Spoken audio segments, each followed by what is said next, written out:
복된 예배 자리에 나오신 여러분들을 주님의 이름으로 환영하고 축복합니다.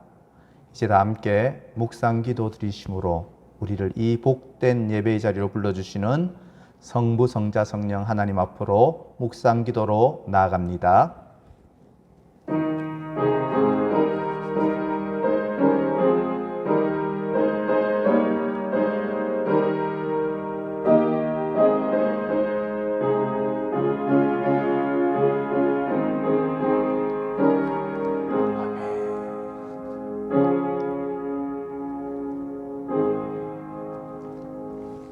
사도신경으로 우리의 신앙을 고백합니다. 나는 전능하신 아버지 하나님 천지의 창조주를 믿습니다. 나는 그의 유일하신 아들 우리 주 예수 그리스도를 믿습니다. 그는 성령으로 잉태되어 동정녀 마리아에게서 나시고 본디오 빌라도에게 고난을 받아 십자가에 못 박혀 죽으시고 장사된 지 사흘 만에 죽은 자 가운데서 다시 살아나셨으며 하늘에 오르시어 전능하신 아버지 하나님 우편에 앉아 계시다가 거기로부터 살아있는 자와 죽은 자를 심판하러 오십니다.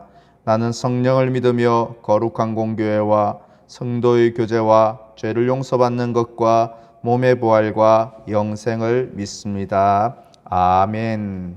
찬송가 26장 찬송합니다.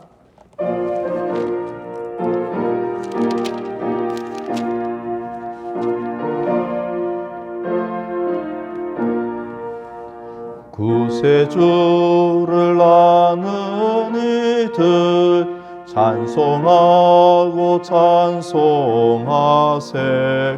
맘과 뜻과 힘 다하여 경배 드리세. 주를 알지 못한 이들 주가 죄인 인도하사 그의 피로 구속하니 찬송 부르세. 약한 사람 도움받아 시험 중에 참게 되니 모든 죄를 이길 힘은 믿음뿐이라. 진리 대신 우리 주는 영원토록 변함없네. 성도들아 주를 믿어 길이 섬기세.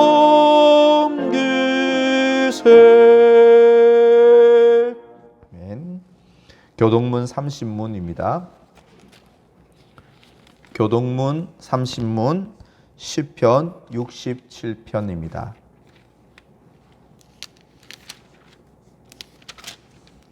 한 절씩 교독하도록 하겠습니다. 교동문 30문 시편 67편을 교독합니다. 하나님은 우리에게 은혜를 베푸사 복을 주시고 그의 얼굴빛을 우리에게 비추사 주의 땅 위에 주의 권을 모든 나라에게 알리소서. 하나님이여 민족들이 주를 찬송하게 하시며 온 백성은 기쁘고 즐겁게 노래할지니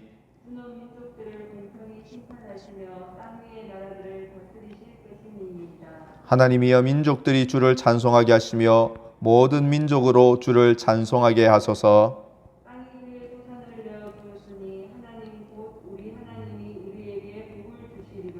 하나님이 우리에게 복을 주시리니 땅의 모든 것이 하나님을 경외하리로다. 아멘. 310장 찬송하겠습니다.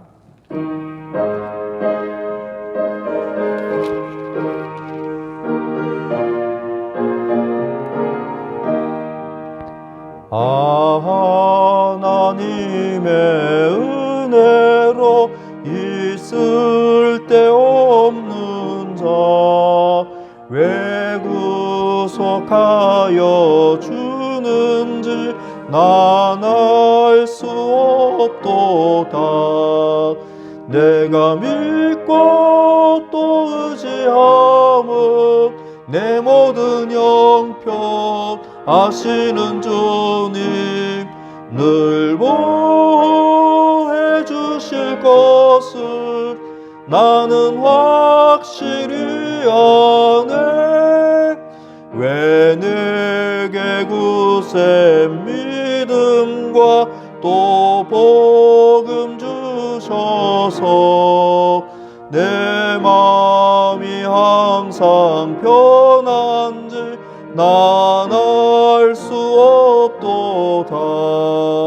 내가 믿고 또 의지함은 내 모든 형편 아시는 주님 늘 보호해 주실 것을 나는 확실히 아네. 왜 내게 성령 주셔서 내 마음 감동해 주 예수 믿게 하는지 난 알 수 없도다. 내가 믿고 또 의지함은 내 모든 형편 아시는 주님 늘 보호해 주실 것을 나는 확실히 아네. 주 언제 강림하실지 혹밤에 혹낮에 또 주님 만날 그것도 난 알 수 없도다. 내가 믿고 또 의지함은 내 모든 형편 아시는 주님 늘 보호해 주실 것을 나는 확실히 아네. 아멘. 우리에게 주신 하나님의 말씀 느헤미야 7장 1절에서 7절입니다. 느헤미야 7장 1절에서 7절입니다.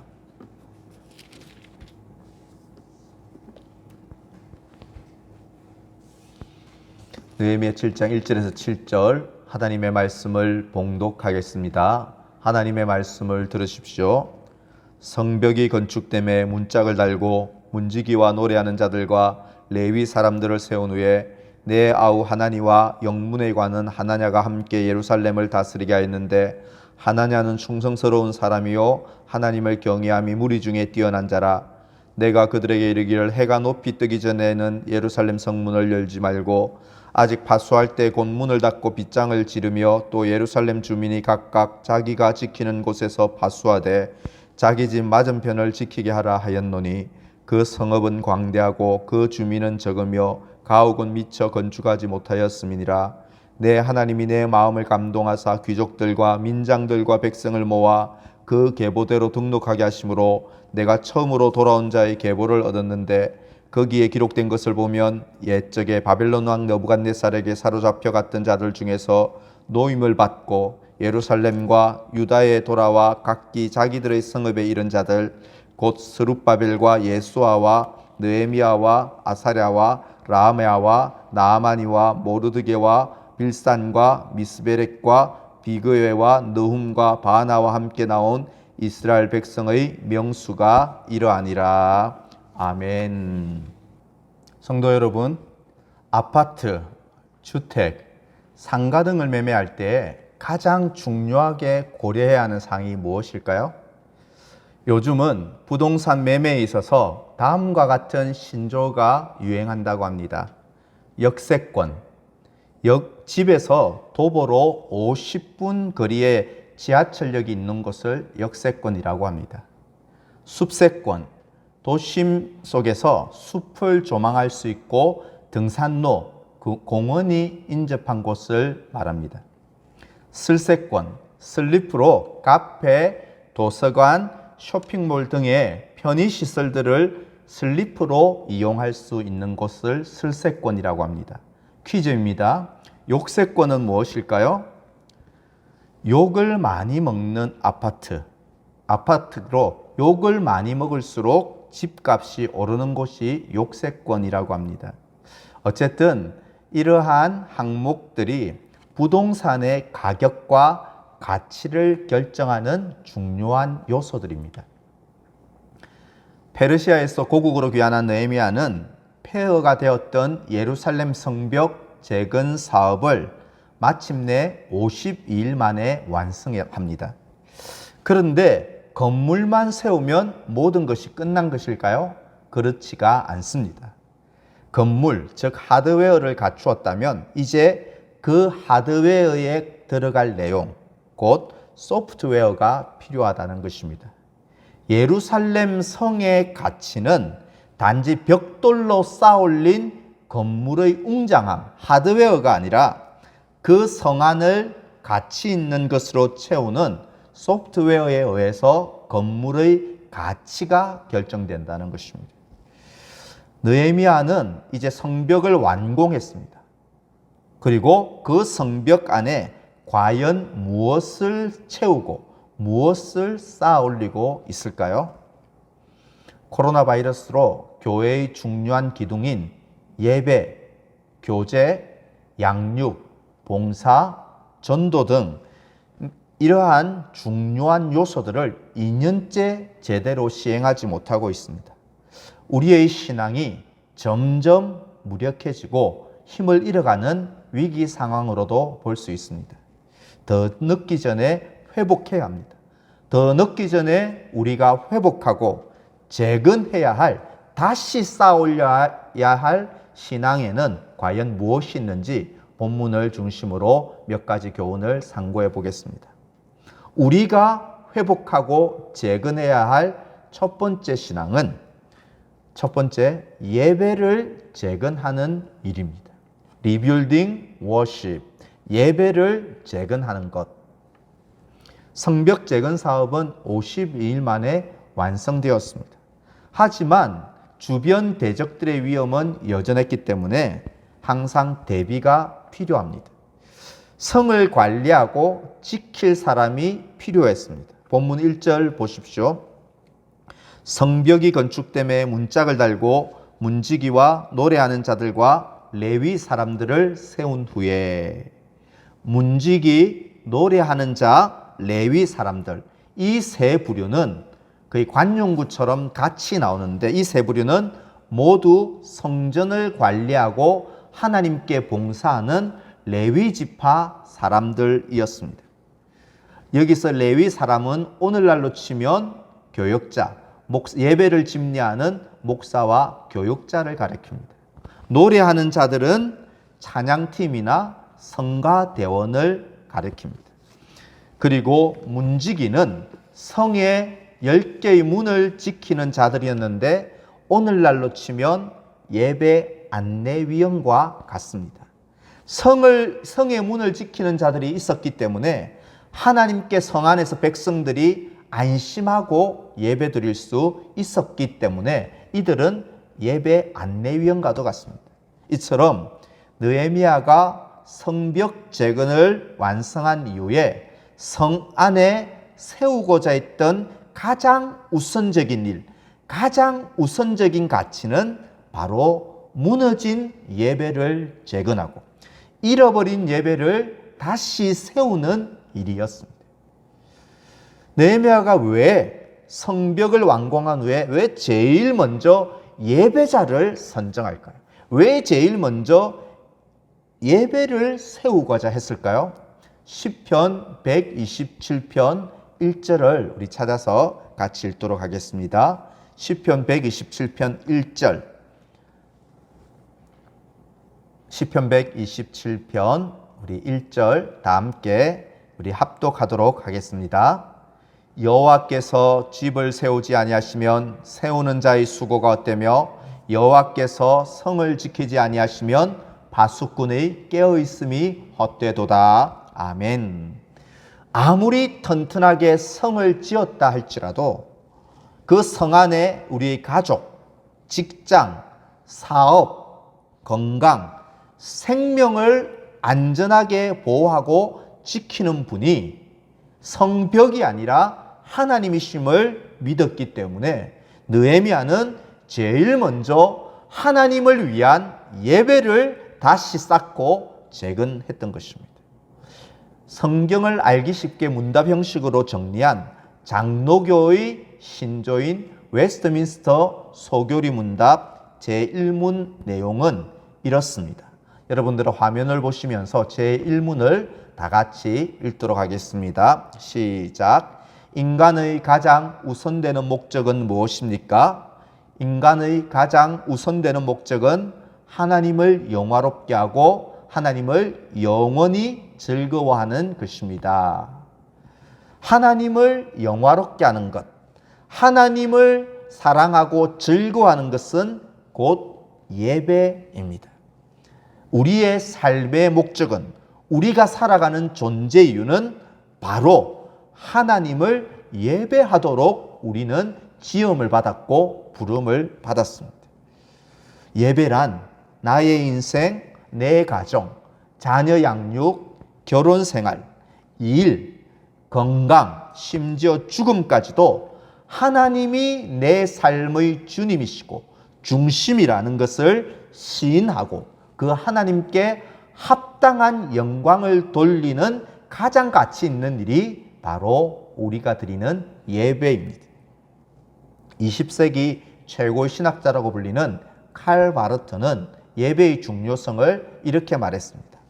예배는 인생에서 가장 중요한 것이요, 가장 긴급한 것이요, 가장 영광스러운 일이다. 예배는 내 인생에서 가장 중요하고 긴급하고 영광스러운 일이라는 사실을 믿으시기를 바랍니다. 제 인생에서도 하나님을 만나고 인생의 목적과 사명을 찾고 시련을 만날 때 능히 감당하고 이겨낼 수 있었던 것은 바로 예배였습니다. 예배할 때 이런 은혜를 제가 입었습니다. 찬양할 때 가슴이 저며오고 기도할 때 평안과 능력과 확신을 얻었고 말씀을 들을 때 얼마나 큰 은혜와 위로를 얻었는지 모릅니다. 여러분들은 어떻습니까? 지금도 예배할 때 이런 감격과 기쁨과 은혜를 누리고 있습니까? 예배나 이전에 집회 때 일찍 나와서 제일 앞자리에 앉고 주여 삼창하면서 부르짖어 간절히 기도하고 두 손을 들고 찬양하고 감격하면서 또 내게 주신 말씀이 왜 그리 달았던지 그리고 그 말씀의 은혜 때문에 감격하며 눈물 흘렸던 때가 있었을 것입니다. 그때가 언제였습니까? 그러면 지금은 우리의 예배는 어떻습니까? 여러분, 무너진 예배의 재단, 잃어버린 예배를 회복해야 합니다. 우리가 하나님을 참되게 예배할 때에 하나님께서 나타나셔서 그 예배를 통해 우리에게 은혜를 주시고 감동을 주시고 깨닫게 하시고 내 눈물을 거두어 주시고 문제를 해결해 주시고 기도에 응답해 주실 것을 우리가 예배할 때 이런 하나님의 역사가 나타날 줄을 믿습니다. 이 시대는 아무도 주를 찾지 않는 시대입니다. 심지어 예배를 해로운 것으로 마치 모여서 예배하는 것을 해로운 것으로까지 생각하는 아무도 주를 찾지 않고 아무도 예배하지 않으려고 하는 시대입니다. 잃어버린 우리의 예배를 되찾아야 합니다. 하나님의 임재와 은혜로 가득한 예배, 나의 온 마음과 정성과 온 힘을 다하여 드리는 이 거룩한 예배, 참된 예배를 먼저 우리 가운데 참된 예배를 회복하고 다시 세우는 서울남교 모든 성도들 되시기를 주님의 이름으로 간절히 축원합니다. 우리가 재건하고 회복해야 할 신앙이 있습니다. 두 번째는 공동체를 재건해야 합니다. Rebuilding the community. 공동체를 재건하는 것, 이것을 우리가 재건하고 회복해야 합니다. 아파트의 재건축이 완료되면 다음 절차는 무엇입니까?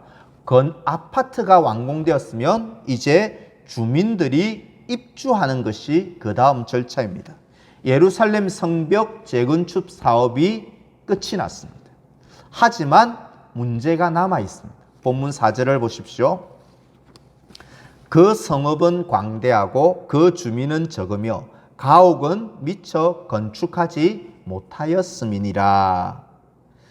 완공된 예루살렘 성벽은 고고학자에 따르면 무려 그 둘레가 6km 이상이나 되는 큰 성이었습니다. 이제 성벽이 완공된 후에 느헤미야가 한 일이 무엇일까요? 성 안에 가옥을 짓고 성 안에 백성을 입주시키는 이주 정책을 시행합니다. 그래서 느헤미야는 당시로부터 약 70년 전에 1차로 귀환한 백성의 명단을 조사합니다. 그 명단이 7절부터 60절까지 나와 있는 긴 생소한 사람들의 이름이 바로 1차 때 포로로 귀환했던 명단입니다. 7절은 1차 포로 귀환을 주도하고 이끌었던 지도자 그룹이 나와 있습니다. 8절에서 38절은 포로에서 돌아왔던 일반 평민, 보통의 백성들을 소개하고 있습니다. 39절에서 45절은 제사장, 레위인, 문지기, 노래하는 자 등 성전 봉사자 그룹을 열거하고 있습니다. 46절로 60절까지는 이방 사람들로 예루살렘 성과 성전에서 봉사하고 일했던 노예 그룹들입니다. 여러분, 이런 자들이 주로 1차 때 기환을 했습니다. 느헤미야는 이러한 인구조사를 토대로 하였어요. 그들의 후손들을 찾아내 점차 예루살렘 성으로 그들의 후손들을 이주시키는 정책, 작업을 시작한 것입니다. 성벽을 완성한 느헤미야는 그 성 안을 서로 어우러져 살아가는 사람 사는 공동체, 사람으로 가득한 공동체로 재건하기를 힘썼다는 것입니다. 느헤미야가 성벽 다음으로 재건한 것은 첫 번째가 예배고 두 번째가 사람이 어우러져 사는 공동체를 재건하기를 힘썼습니다. 본문에서 공동체를 형성하기 위해 느헤미야가 제시하는 두 가지 원리가 있습니다.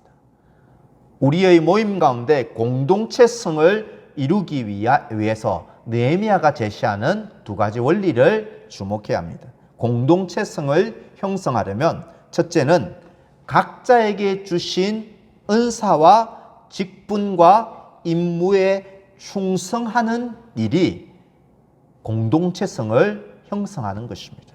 2절 3절에 지도자들은 백성을 돌보고 성을 관리하고 백성은 자기 집 앞 구역을 지키는 일에 자기 일에 먼저 충성을 다했다는 것입니다.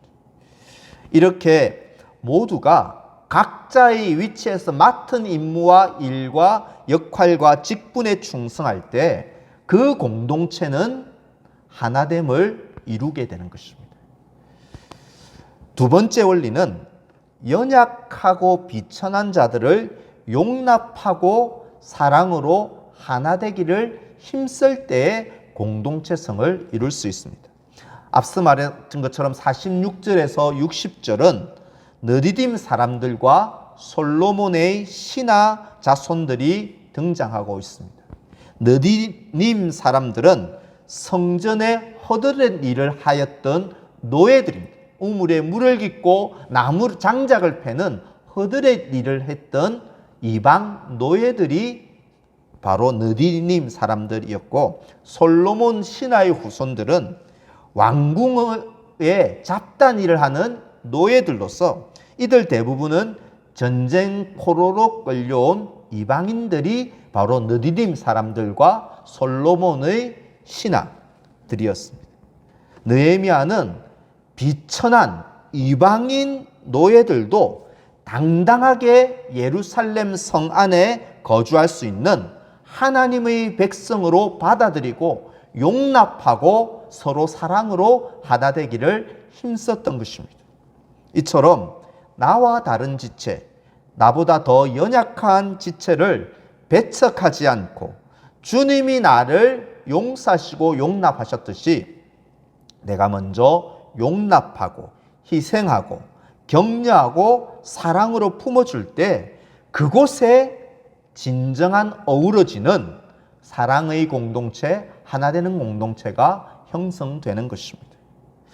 전도서 4장 12절에 이런 말씀이 있습니다. 옛 개역 한글 성경 버전으로 여러분 화면을 보시면서 전도서 4장 12절 우리 같이 읽겠습니다. 한 사람이면 패하겠거니와 두 사람이면 능히 당하나니 삼겹줄은 끊어지지 아니하느니라. 삼겹줄은 쉽게 끊어지지 아니하느니라. 여러분, 지푸라기 하나는 쉽게 끊어집니다. 하지만 이 지푸라기를 여러 개 모아서 꼬고 여러 개 모아서 겹치고 꼬면 그 지푸라기는 쉽게 끊어지지 않는 이런 밧줄이 되는 것입니다. 그처럼 나 한 사람은 넘어지기 쉽지만 나 한 사람이 모여서 우리가 되고 우리가 그래서 서로 용납하고 용서하고 격려하고 섬기고 사랑으로 하나 될 때 그 공동체는 어떠한 대적도 그 어떤 것도 끊을 수 없음을 믿으시기를 바랍니다. 어느 목사님이 교회에 부임하고 나서 온 성도들을 모아놓고 교회의 비전, 목회의 비전을 선포하는 비전 선포식을 했습니다. 그 교회의 은퇴 장로님께서 앞에 나와서 축사를 합니다. 90세가 넘은 이 은퇴 장로님은 축사의 끝부분에 전도서 4장 12절 앞서 읽었던 삼겹줄은 끊어지지 아니하리라는 이 구절을 인용하며 이렇게 말합니다. 성도 여러분, 우리 모두 하나 되어 비전을 이루어 나갑시다. 삼겹살은 끊어지지 않습니다. 우리 모두 하나 되어 나갑시다. 삼겹살은 끊어지지 않습니다. 이렇게 했다는 것입니다.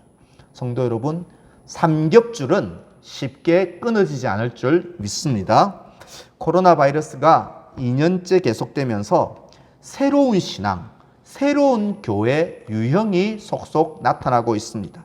온라인 영상 예배 거의 대세가 되었습니다. 그리고 심지어 교회 건물이 없고 모임이 없는 사이버상에서 만나는 인터넷에서 만나는 사이버 교회도 등장했습니다. 심지어 우리 교단 어떤 목사님은 인터넷상에서 사이버로 성찬 예식까지 진행합니다.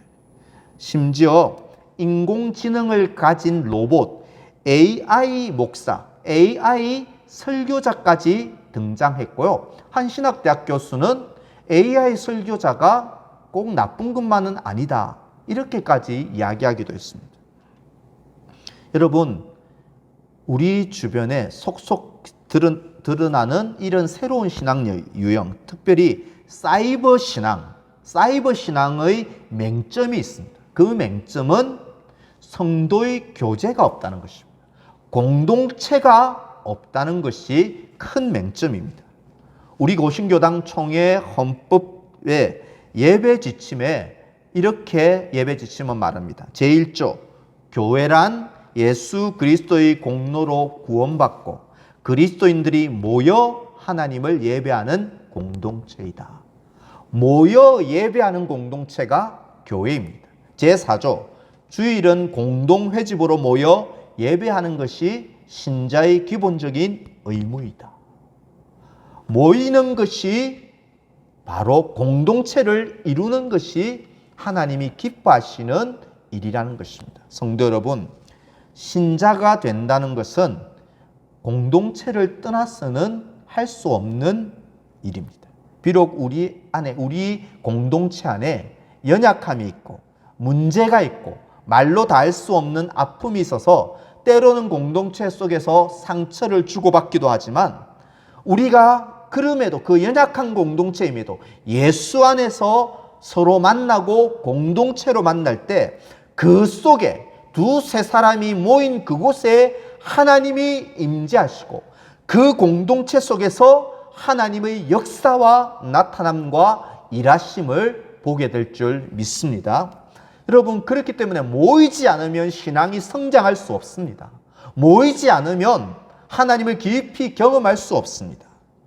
모이기를 패하는 이 시대에 잃어버린 우리의 공동체성, 즉 무너진 성도의 교제를 다시 세우고 재건하는 우리 모든 서울남교회 성도들 되시기를 주님의 이름으로 간절히 소망합니다.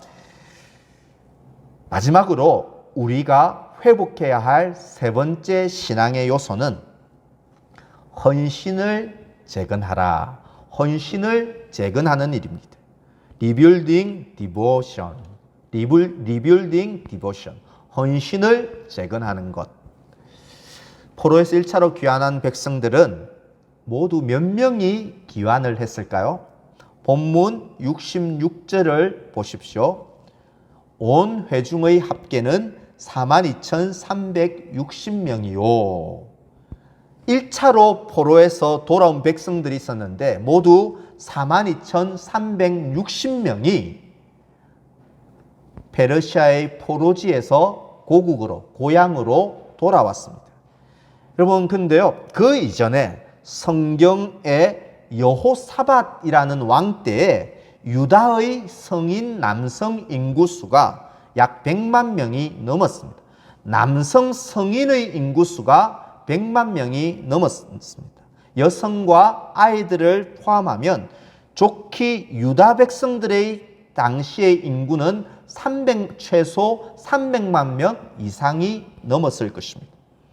그 중에 극빈자를 제외한 대부분 유다 백성들이 BC 586년에 바벨론의 포로로 끌려갔습니다.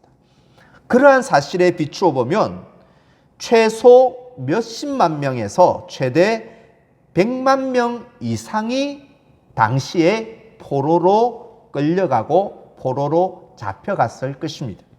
그런데 왜 지금 1차로 포로에서 돌아온 사람이 4만 명밖에 되지 않는 것일까요?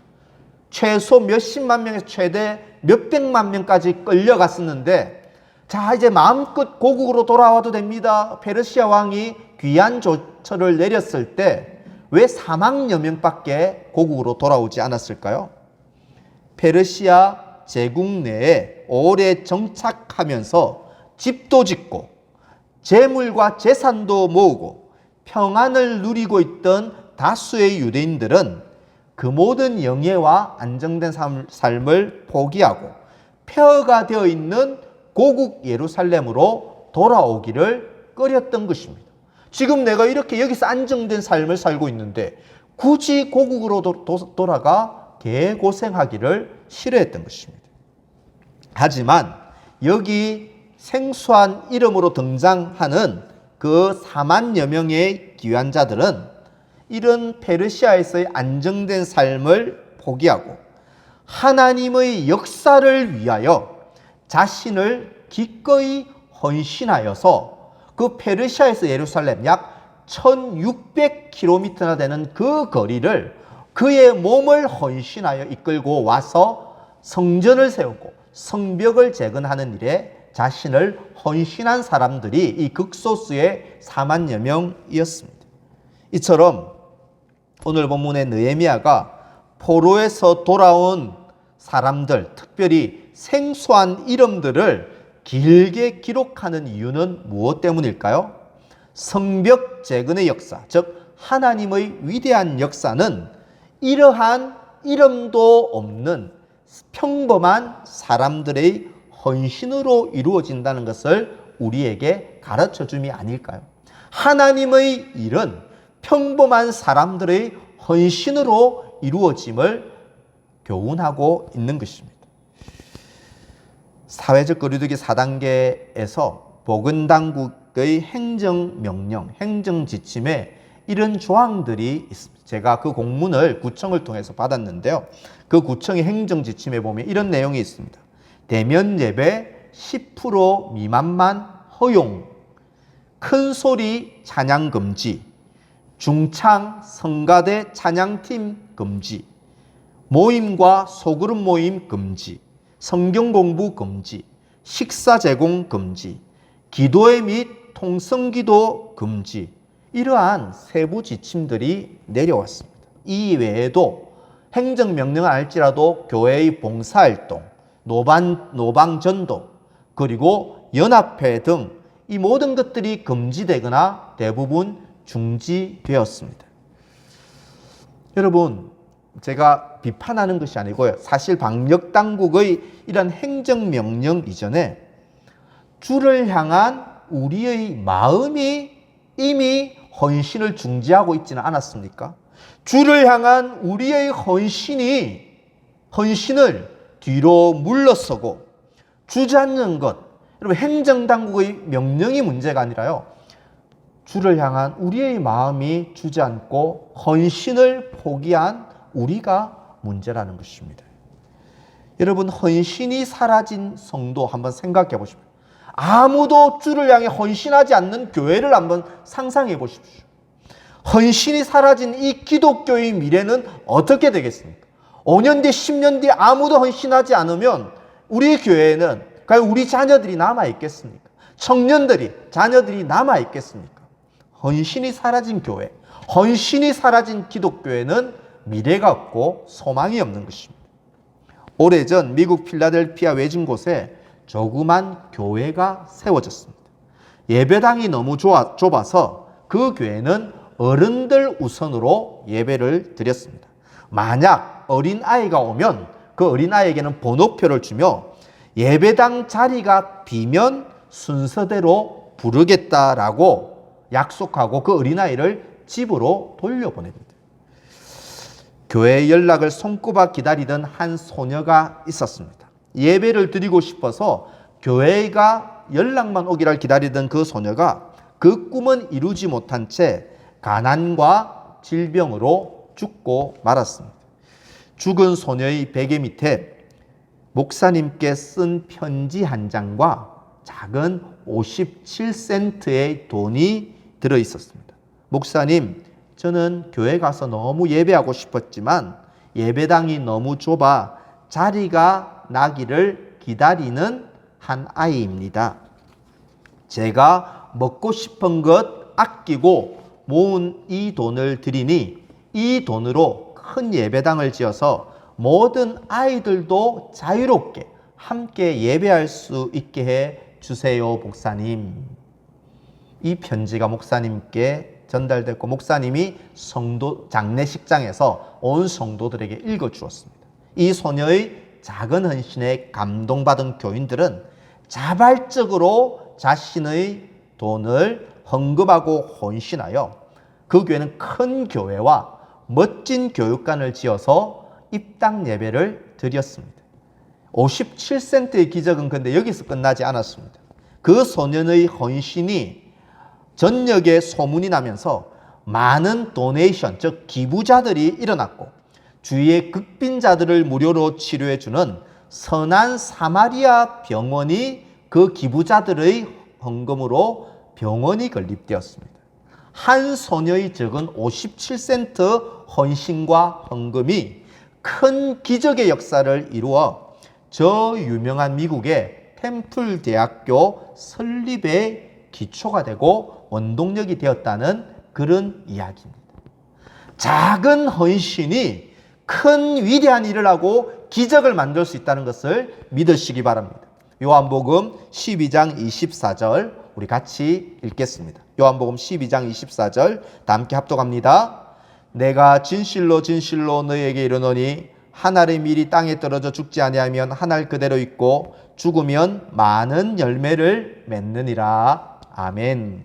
성도 여러분, 주님이 나를 위해, 우리를 위해 십자가에서 한 알의 밀알로 희생제물이 되신 것처럼 우리는 지금 주님을 위하여, 교회를 위하여, 성도와 이웃을 위하여 우리는 충분히 헌신, 몸을 드리고 희생하고 있습니까?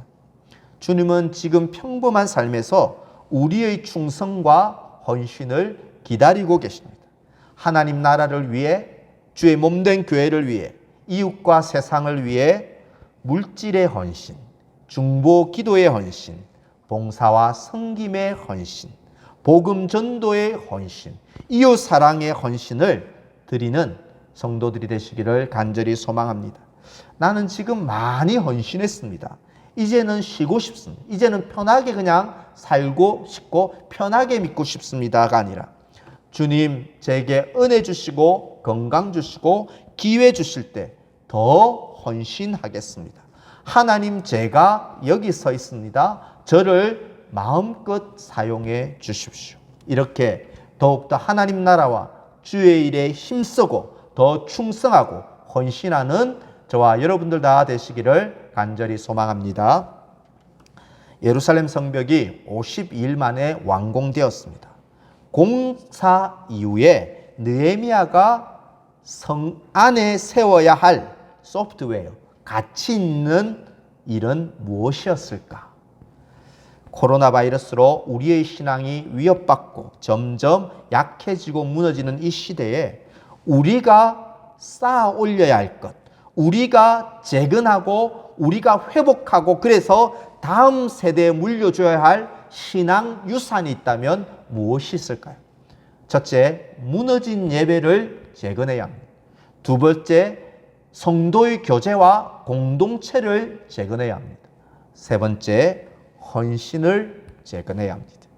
이러한 가치들이 재건되고 회복될 때 신앙은 성장하고 교회는 더욱 견고하게 세워질 것입니다. 성도 여러분, 무너진 예배, 공동체, 헌신을 다시 세우고 회복하고 재건하는 서울남교회 성도들 다 되시기를 우리 주님의 이름으로 간절히 축원합니다. 아멘.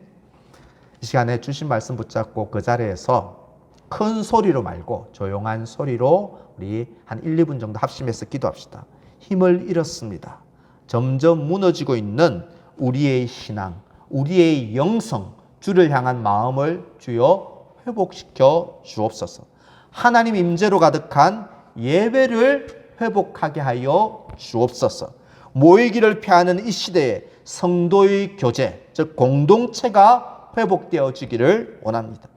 헌신이 점점 사라지는 이 시대에 주를 향한 헌신이 회복되게 하여 주셔서 예배, 공동체, 헌신이라는 가치 있는 유산을 우리의 다음 세대들에게 물려주는 교회가 되게 하여 주시옵소서. 이런 제목으로 다 함께 합심해서 조용한 목소리로 1, 2분 기도합니다.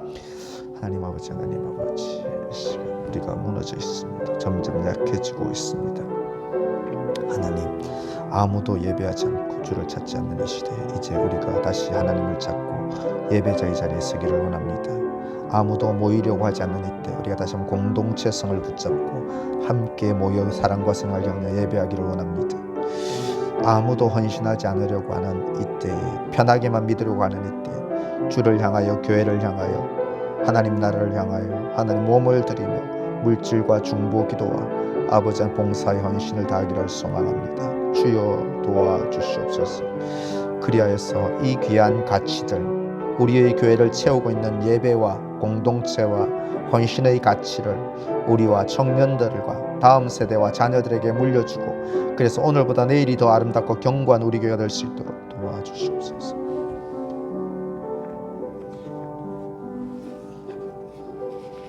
세상은 모이지 않습니다. 아무도 주를 찾지 않고 예배하지 않으려고 하는 시대입니다. 그래도 제가 예배하겠습니다. 제가 모이겠습니다. 제가 헌신하겠습니다. 이러한 결단을 예배자라는 찬양으로 찬양하면서 또 우리 자신을 헌신하고 준비한 예물을 하나님께 헌신하는 봉헌의 시간을 갖겠습니다.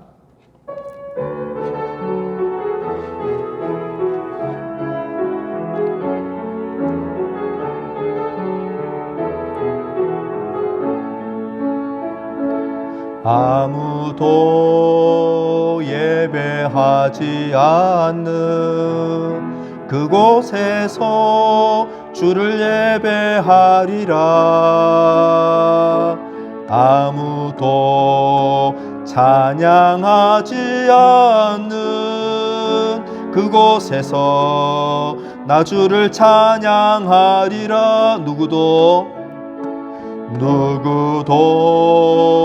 헌신하지 않는 그곳에서 주께 헌신하리라.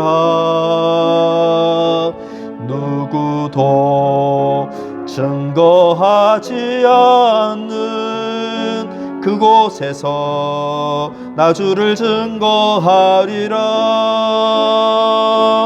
내가 밟는 모든 땅 주를 예배하게 하소서.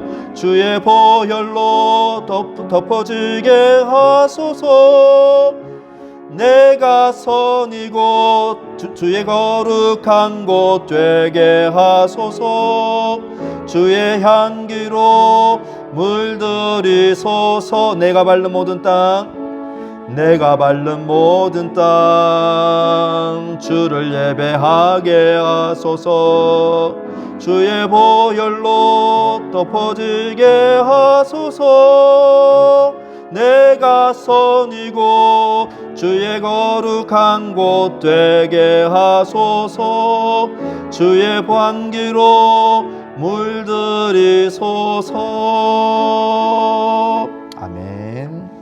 하나님 아버지, 아무도 헌신하지 않고 아무도 예배하지 아니하려는 이 시대에 하나님, 우리를 하나님을 향한 예배자로 불러주심을 감사합니다. 우리 속에 잃어버리고 무너져 있는 신앙의 모습은 없습니까? 다시 한번 주를 향한 예배를 회복하고 재건하게 하여 주옵소서. 다시 한번 모이기를 힘쓰며 성도의 교제를 나누는 공동체성을 회복하고 재건하게 하여 주옵소서. 다시 한번 주를 향한 우리의 헌신을 다짐하고 결단하고 회복하는 신앙이 되게 하여 주옵소서. 예배, 공동체, 헌신을 회복하여서 우리 교회가 이러한 가치들을 굳게 다시 세우고 또 청년들에게, 자녀들에게, 다음 세대들에게 하나님 이러한 가치를 전수하는 소망이 있는 서울남교회 되도록 주여 도와주시옵소서. 주님을 사랑합니다. 사랑하여 물질로 구별하여 헌신하여 드리오니 소득의 11조 주일헌금 감사의 예물을 받아주시고 하나님 나라를 위하여 선한 사업을 위하여 요긴하게 사용되어 줄 수 있도록 도와주옵소서. 하나님 주님 제가 여기 있사오니 우리를 하나님 나라를 위하여 마음껏 사용하여 주옵소서. 이번 한 주간도 주님께서 저희들과 함께 동행하시고 인도하여 주실 것을 믿사오며 예수님의 이름으로 감사하며 기도하옵나이다. 아멘. 주 예수 그리스도의 은혜와 하나님의 사랑과 성령의 위로 교통 충만 역사하심이 우리 속에 무너지고 잃어버린 예배를 다시 세우겠습니다. 공동체를 다시 세우겠습니다. 헌신을 재건하겠습니다. 이렇게 결단하는 이곳에 머리 숙인 사랑하는 주의 백성들 위해 지금부터 영원토록 함께 있을지어다. 아멘.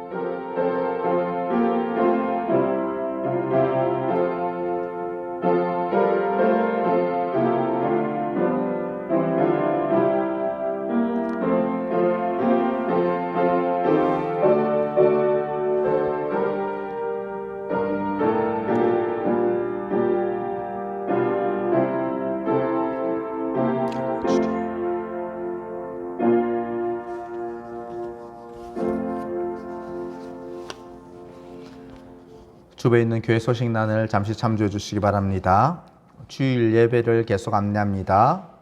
10월 3일까지 주일 예배는 보건당국의 지침에 따라 수용 인원의 10% 미만인 25명 이내의 대면 예배, 그리고 비대면 영상 예배를 동시에 드리게 됩니다.